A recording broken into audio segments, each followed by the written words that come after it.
ሰላም ጤና ይስጥልኝ ክብራትና ክብራን የፎረስት ሚዲያ ተከታታዮች እንደምን አላችሁ? በየዕለቱ አዳዲስና ወቅታዊ መረጃዎችን በማቅረብ እንገኛለን። እናንተ ደግሞ ቪዲዮዎቻችንን ላይክ፣ ሼር ማድረጋችሁን እንዳትዘነጉ። ሰብስክራይብ የምትለዋን ደውል በመጫን ደግሞ በየዕለቱ መረጃዎችን የምናቀርብላችሁ ይሆናል። በነገራችን ላይ ቻናላችን ከሚቀጥለው ሳምንት ጀምሮ ከሰኞ እስከ ረቡዕ ድረስ አዳዲስ ወቅታዊ መረጃዎችን እያሰባሰብን ወደ እናንተ የምናቀርብ ይሆናል። ሐሙስ ደግሞ የጤና መረጃ፣ አርብ ደግሞ በስነ ልቦና ላይ ያተኮሩ መረጃዎችና ፕሮግራሞችን እናቀርብላችኋለን። ቅዳሜ ደግሞ መዝናኛ ወቅት ስለሆነ ከዚያም የተለያዩ እናንተን ያስተምራሉ፣ ያሳውቃሉ የምንላቸውን መረጃዎችን የምናቀርብላችሁ ይሆናል። ይህንን ሁሉ መረጃ ስናቀርብ ደግሞ እናንተ ደግሞ ኮሜንት ሴክሽናችን ላይ ሐሳብ አስተያየት ካላችሁ ጻፉልን። የበለጠ የተሻለ ስራ እንድንሰራ ስለሚያደርገን ነው። ወደ ዕለቱ መረጃዎቻችን እናልፋለን። የግብርና ኤክስቴንሽን አገልግሎት አስተዳደር ረቂቅ አዋጅ ላይ ይፋዊ የባለድርሻ አካላት ውይይት ተካሄደ። በሕዝብ ተወካዮች ምክር ቤት የግብርና ጉዳዮች ቋሚ ኮሚቴ በባለብዙ ተዋንያን የግብርና ኤክስቴንሽን አገልግሎትና አስተዳደር ረቂቅ አዋጅ ላይ ያዘጋጀው ይፋዊ የባለድርሻ አካላት ውይይት ተካሂዷል። የግብርና ጉዳዮች ቋሚ ኮሚቴ ሰብሳቢ የተከበሩ አቶ ሰለሞን ላሌ በመድረኩን በመክፈቻ ላይ ባስተላለፉት መልእክት ረቂቅ አዋጁ የግብርናውን ዘርፍ በብዙ መልኩ የሚቀይር እንደሆነ ለማወቅ ተችሏል። በረቂቅ አዋጁ ላይ ከዚህ ቀደም ውይይትና የአስረጂ መድረክ መካሄዱን ጠቁመው የሚካሄደው ውይይት መድረክም ተጨማሪ ግብዓት ለማሰባሰብ የሚያስችል ነው ተብሏል።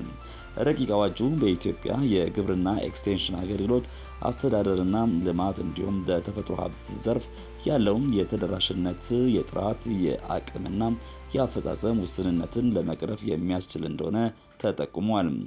በውይይት መድረኩ ላይ ከፌዴራል ከክልልና ከሙያ ማህበራት የተውጣጡ ተሳታፊዎች መገኘታቸውን ከሕዝብ ተወካዮች ምክር ቤት የተገኘው መረጃ ያስረዳል።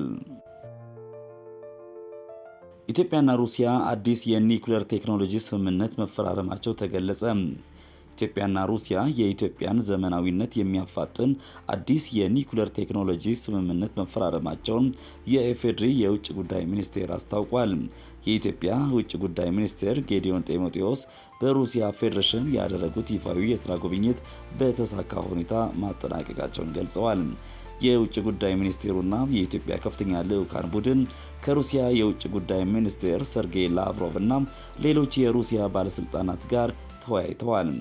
በዚህም የኒውክሌር ኃይል ማመንጫ ፕሮጀክትን በሚመለከት ወደፊት በሚሄድበት መንገድ ዙሪያ በተለያዩ ዘርፎች ያለውን ትብብር በማሳደግና በሩሲያና በኢትዮጵያ መካከል ያለውን ጥልቅ ታሪካዊ ትስስር በማጠናከር ላይ ያተኮረ ውይይት መደረጉን ገልጸዋል። ከውይይታቸው በኋላም ከሞስኮ ጋር አዲስ የኒውክሌር ኃይል ማመንጫ ለመገንባት የሚያስችል ስምምነት መደረጉ የተገለጸ ሲሆን ይህም ኢትዮጵያን በአፍሪካ ቀዳሚ ኃይል ላኪ ለማድረግ ትልቅ እርምጃ መሆኑን በጋራ በሰጡት መግለጫ ይፋ አድርገዋል። ይህ ትልቅ ምዕራፍ ነው የተባለለትና በኒውክሌር የድርጊት መርሃ ግብር ስር ኢትዮጵያ ከሩሲያ ጋር የተፈራረመችው አዲሱ የኒውክሌር ጣቢያ ግንባታ ስምምነት ሀገሪቱ ወደ ኢንዱስትሪ የምታደርገውን ሽግግርና ዘመናዊነት በከፍተኛ ሁኔታ ያፋጥነዋል ተብሎም ይጠበቃል። ይህም ኒውክሌርና የውሃ ኃይልን በማጣመር የቴክኖሎጂ ፈጠራና የሰው ሰራሽ አስተውሎት በእንግሊዝኛው ኤአይ እድገቱን በሀገሪቱ ለማራመድ ያለመ ነው ተብሏል።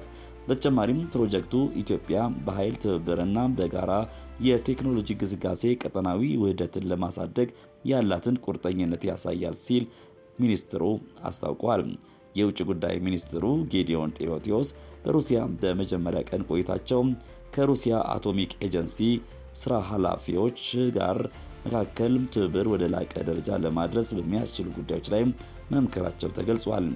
መስከረም 15 ቀን 2018 ዓ.ም ኢትዮጵያና ሩሲያ በኢትዮጵያ የኒውክሌር ኃይል ማመንጫ ፕሮጀክት ለመገንባት የሚያስችል ስምምነት መፈራረማቸው የሚዘነጋ አይደለም።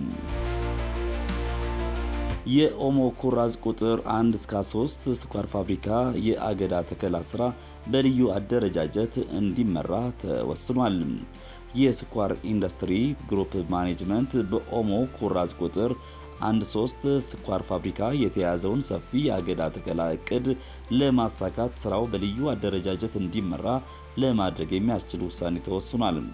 በዚሁ መሰረት የኦሞ ኩራዝ ቁጥር 1 ስኳር ፋብሪካ የሸንኮራ አገዳ ተከላ ስራ ራሱን ችሎ እንዲከናወንና ስራውንም አቶ ገዛኸኝ በቀለ በደረጃ 23 የስራ መደብ ላይ ሆነው እንዲመሩ ተመድበዋል።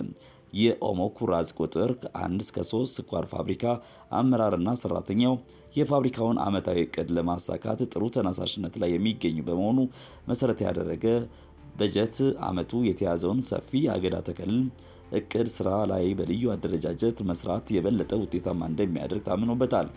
ይህንንም ተከትሎ በኦሞ ኩራዝ ቁጥር 3 የአገዳ ተከላ ስራ በደረጃ 23 የስራ መደብ በአቶ ቱራ ቱሉ ራስን ችሎ እየተመራ አቶ አቦማ ኃይሉ የሁለቱንም አገዳ ተከለና እንክብካቤ ስራዎችን በበላይነት እንዲያስተባበሩና እንዲመሩ ተደርጓል። በኦሞ ኩራዝ ቁጥር 1-3 ስኳር ፋብሪካ በያዝነው ዓመት ነባር ማሳ በመገልበጥ በ1500 ሄክታር እንዲሁም በመልሶ ማልማት ከ1100 ሄክታር መሬት ላይ የሸንኮራ አገዳ ተከላ ለማከናወን እቅድ ተይዞ ስራዎች እየተከናወኑ ይገኛሉ። የኦሞ ኩራዝ ቁጥር 1-3 እና ቁጥር 2 ስኳር ፋብሪካዎች በበጀት ዓመቱ የተያዘውን እቅድ ለማሳካት እንዲያስችላቸው የስኳር ኢንዱስትሪ ግሩፕ ከፍተኛ ገንዘብ በመመደብ ሃይድሮሊኮንኪንግ ሪች ኤክስካቫተርን ጨምሮ የገዛቸው ትራክተሮች፣ ማሽነሪዎችና ተሽከርካሪዎች ወደ ፋብሪካዎቹ ተጓጉዘው ወደ ስራ መግባታቸው የሚታወቅ ነው። በኢትዮጵያ ለሚገኘው የቱሉ ካፒ የወርቅ ማዕድን ፕሮጀክት የሚውል የ$240 ሚሊዮን የብድር ስምምነት መፈረሙን አስታወቀ። ይህ ስምምነት በድምሩ $340 ሚሊዮን የሚገመተውን የማዕድን ማውጫ ፕሮጀክት ወደፊት ለማራመድ የተወሰደ ወሳኝ እርምጃ ነው።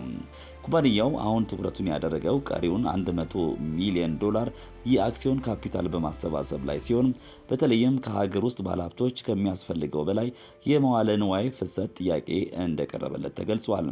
የኢትዮጵያ መንግስት ከዚህ አክሲዮን ድርሻ ውስጥ የ$20 ሚሊዮን ዋስትና መስጠቱን ተገልጿል። በፕሮጀክቱ ቦታ የተለያዩ የግንባታ ስራዎች እየተከናወኑ ነው። ከነዚህ መካከል አካባቢው ማህበረሰብ የሚሰሩ አዲስ የመኖሪያ ቤቶች፣ በኢትዮጵያ መንገዶች ባለስልጣን የሚከናወን የመንገድ ዝርጋታና ከታላቁ የኢትዮጵያ ህዳሴ ግድብ የሚዘረጋው የኤሌክትሪክ መስመር የሚገኙበታል። የኬፊ ስራ አስፈጻሚ ሊቀመንበር የሆኑት ሃሪ አኛኖስትራስ አዳምስ የወርቅ ዋጋ በዓለም አቀፍ ደረጃ ከፍተኛ በሆነበት በዚህ ወቅት ቱሉ ካፒን መጀመር ትክክለኛው ጊዜ ነው ብለዋል። ፕሮጀክቱ ዓለም አቀፍ የአካባቢ ማህበራዊና አስተዳደራዊ ወይም ESG መስፈርቶችን ያሟላ ሲሆን በኢትዮጵያ እያደገ ላለው የወርቅ ዘርፍ ትልቅ አስተዋጽኦ ያደርጋል ተብሎ ይጠበቃል። ክቡራትና ክቡራን የፎረስት ሚዲያ ተከታታዮች አሁን ደግሞ ከውጪ ወዳገኘነው አንድ መረጃ እናካፍላችሁ። የኢንተርኔት የጀርባ አጥንት ተብሎ የሚጠራው የአማዞን የክላውድ አገልግሎት የሆነው አማዞን ዌብ ሰርቪስ በደረሰበት ሰፊ የቴክኒክ ችግር ምክንያት በዓለም ዙሪያ በሚሊዮን የሚቆጠሩ ተጠቃሚዎችና ከ1000 በላይ ኩባንያዎች ተስተጓጉለዋል። ይህ መቋረጥ እንደ ስናፕቻት እና ሬዲት ላይ ያሉ ማህበራዊ ሚዲያ መድረኮችን እንደ ሎይድስ እና ሃሊፋክስ ያሉ ባንኮችን እንዲሁም እንደ ሮብሎክስ እና ፍሮትናይት ያሉ ተወዳጅ ጨዋታዎችን በርካታ አገልግሎቶችን ከጥቅም ውጭ አድርጓል። የቴክኖሎጂ ባለሙያዎች እንደሚሉት ችግሩ የተከሰተው የዶሜን ስም ስርዓት ወይም ዶሜን ኔም ሲስተም DNS በሚባለው መሰረታዊ የኢንተርኔት መዋቅር ላይ በደረሰ ስህተት ነው። ይህ ስርዓት ልክ እንደ ኢንተርኔት ካርታ ሆኖ ያገለግላል። ተጠቃሚዎች አንድን ድረገጽ ወይም መተግበሪያ ሲፈልጉ ወደ ትክክለኛ አድራሻ ይመራል። በዛሬው ዕለት ግን በሰሜን ቨርጂኒያ በሚገኘው ትልቁ የAWS የመረጃ ማዕከል ውስጥ በተፈጠረው ችግር ምክንያት ስርዓቱ ይህንን ካርታ ማንበብ ተስኖት ነበረ። በዚህ ምክንያት AWS የድረገጾቹን አድራሻ ለማየት ባለመቻሉ ተጠቃሚዎችን ወደ ትክክለኛው ቦታ መምራት አቅቶት ነበረ። ባለሙያዎች እንደሚሉት ክስተቱ በሚሊዮን የሚቆጠሩ ድርጅቶች በአንድ ኩባንያ ላይ ብቻ መመካት ሲጀምሩ ሊፈጠር የሚችለውን አደጋ ቁልጭ አድርጎ ያሳየ እንደሆነ ለማወቅ ተችሏል። AWS በዓለም ላይ ካለው የኢንተርኔት መዋቅር 1/3ኛውን የሚቆጣጠር ሲሆን ይህንን ያህል ግዙፍ በመሆኑ ጥቂት ተመጣጣኝ ተወዳዳሪዎች ብቻ አሉት። ከነዚህ መካከል የማይክሮሶፍቱ አዙር ማይክሮሶፍት እናም የጉግል ክላውድ ዋነኞቹ ናቸው። ይህ ክስተት እንደ እንግሊዝና አውሮፓ ሀገራት ያሉ ክልሎች ለክላውድ አገልግሎት በአሜሪካ ኩባንያዎች ላይ ያላቸውን ከልክ ያለፈ ጥገኝነት እንደገና እንዲመረምሩ አድርጓል። ብዙዎች የራሳቸውን መሰረተ ልማት መገንባት እንደሚያስፈልግ ሲከራከሩ፣ ሌሎች ደግሞ ጊዜው በጣም መርፈዱን ይናገራሉ። አማዞን ዌብ ሰርቪስ ችግሩን ለመፍታት እየሰራ መሆኑን ያስታወቀ ሲሆን አገልግሎቶቹ ቀስ በቀስ ወደ ነበሩበት እየተመለሱ መሆናቸው ተገልጿል። የፎረስት ሚዲያ ተከታታዮች ለዕለቱ ያዘጋጀንላችሁ መረጃዎች ይህንን ይመስላሉ። ስለተከታተላችሁን ከልብ አድርገን እናመሰግናለን። አስተያየት ካላችሁ ኮሜንት ሴክሽናችን ላይ ጻፍ አድርጉልን። የሚመቻችሁና ሊሆኑ የሚችሉ ዜናዎችና መረጃዎች ቢቀርቡ የምትሏቸው ካለ ሀሳብ ብትጽፉልን በጣም ደስ ይለናል። ላይክ እና ሼር እንዲሁም ደግሞ ሰብስክራይብ እያደረጋችሁ የፎረስት ሚዲያ ቤተሰብ እንድትሆኑ በዚህ አጋጣሚ ደጋግመን ለመግለጽ እንወዳለን። ስለነበረን ቆይታ እናመሰግናለን። በያላችሁበት መልካም ጊዜ